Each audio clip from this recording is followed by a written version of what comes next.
ನಮಸ್ಕಾರ ಕರ್ನಾಟಕ. ಜನರಾಳವು ಮಾತು ಇದು ನಮ್ಮಿಂದಲ್ಲ ಜನರಿಂದ 69ನೇ ಸಂಚಿಕೆಗೆ ತಮ್ಮನ್ನು ಸ್ವಾಗತ ಕೊಡುತ್ತೇನೆ. ಏನಪ್ಪ ಕರ್ನಾಟಕ ರಾಜ್ಯ ಜನರು ಏನು ಮಾತಾಡ್ತಾ ಇದ್ದಾರೆ ಈ 69ನೇ ಸಂಚಿಕೆ ಸಮಯದಲ್ಲಿ ಅಂದರೆ, ಕರ್ನಾಟಕ ರಾಜ್ಯದಲ್ಲಿ ಕಳಂಕಿತ ಸಚಿವ ಸಂಪುಟ ಅಂತಕ್ಕಂಥ ಮಾತು ಜನ ನೇರವಾಗಿ ಮಾತಾಡ್ತಾ ಇದ್ದಾರೆ. ಇದನ್ನು ಕೇಳಿದ ನಮಗೂ ಕೂಡ ಒಳ್ಳೆಯವರಿಗೆ, ಪ್ರಜ್ಞಾವಂತರಿಗೆ ಬಹಳ ಕಹಿ ಅನಿಸುತ್ತದೆ. ಯಾಕಂದರೆ ಇವತ್ತು ಸರ್ಕಾರ ಅಂದರೆ ಕರ್ನಾಟಕ ರಾಜ್ಯದ ಇಡೀ ಜನತೆಯನ್ನು ಒಳ್ಳೆಯ ವ್ಯವಸ್ಥೆಯಲ್ಲಿ ಮೂಲಭೂತ ಸೌಕರ್ಯ ಕೊಟ್ಟು ಕಾನೂನು ನಡೆಯಲ್ಲಿ ನಡೆದುಕೊಳ್ತಕ್ಕಂಥ ಒಂದು ಗುಂಪೆ ಅದು ಸಚಿವ ಸಂಪುಟ.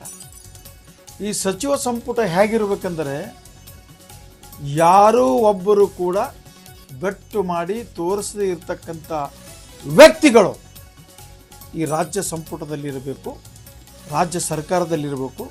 ಅದು ಬಹಳ ಘನವೆತ್ತ ಒಂದು ಸರ್ಕಾರ, ಒಂದು ಸಂಪುಟ ಅಂತಕ್ಕಂಥ ಮಾತನ್ನು ಹಿರಿಯರು ಹೇಳ್ತಾ ಇದ್ದಾರೆ. ಇಲ್ಲಿ ಏನಾಗಿದೆ ಅಂದರೆ,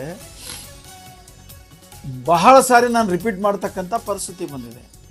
ಹಿಂದಿನ ಸರ್ಕಾರಗಳಲ್ಲಿ ಹಿಂದಿನ ರಾಜಕಾರಣಿಗಳು ಯಾವುದೋ ಒಂದು ಆರೋಪ ಮಾಡಿ ಪತ್ರಿಕೆಯಲ್ಲಿ ಸುದ್ದಿ ಬಂದರೆ ರಾಜೀನಾಮೆಯನ್ನು ಕೊಟ್ಟು ಮನೆಗೆ ಹೋಗ್ತಾ ಇದ್ರು.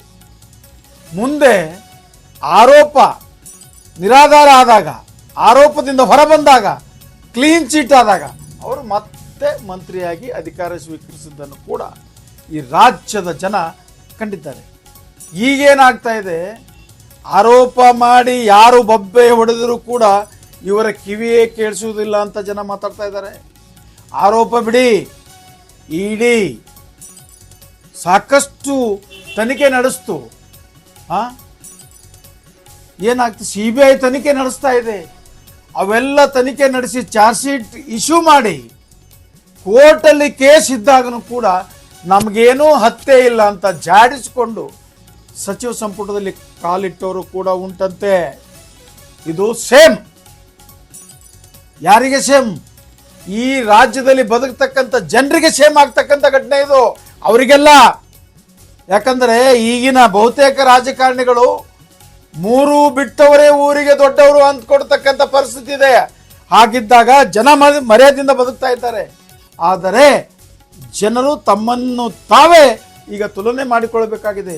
ನಾವು ಯಾರನ್ನು ಆಯ್ಕೆ ಮಾಡಿ ಕಳಿಸಿದ್ವಿ, ಎಂಥವ್ರನ್ನ ಆಯ್ಕೆ ಮಾಡಬೇಕು. ಯಾವುದೇ ಕಾರಣಕ್ಕೂ ಈ ಮಾತನ್ನು ಹೇಳಲಿಕ್ಕೆ ನನಗೂ ಕೂಡ ನೋವಾಗ್ತಾ ಇದೆ. ಯಾಕಂದರೆ ಕಳಂಕಿತರು ಕ್ಯಾಬಿನೆಟ್ಗೆ ಬರ್ತಾರೆ ಎಂದಾಗ ನಾವು ಇಲೆಕ್ಟ್ ಮಾಡುವಾಗ, ಚುನಾಯಿಸುವಾಗ ಕಳಂಕಿತರನ್ನು ಚುನಾಯಿಸಬಾರ್ದು.